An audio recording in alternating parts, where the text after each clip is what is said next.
Good afternoon, everybody. I wanted to show everybody the fuel flow in a carburetor, a mock flow.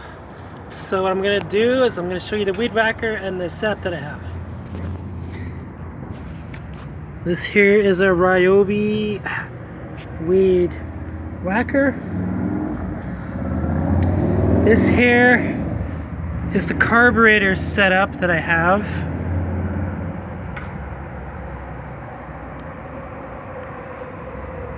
This is the picture that I went from.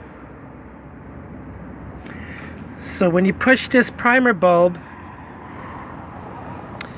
the fuel should be flowing from the fuel filter to the carburetor, to the primer, back to the fuel. So when you push this, you should see the air flowing from the...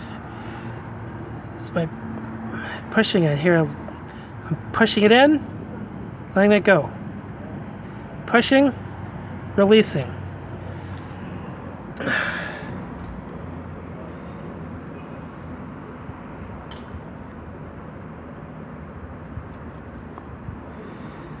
So when you look at this picture, the fuel only flows one direction.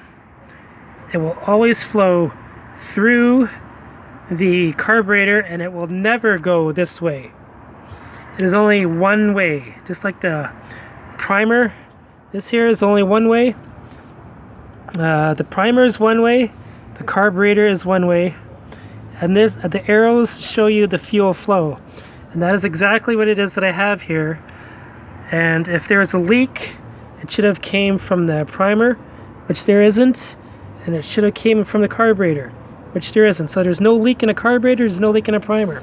So we have an airtight seal right here. So if I was to put this back into the Weedwacker, it should work.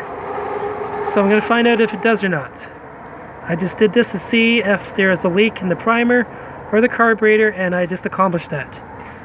That is end.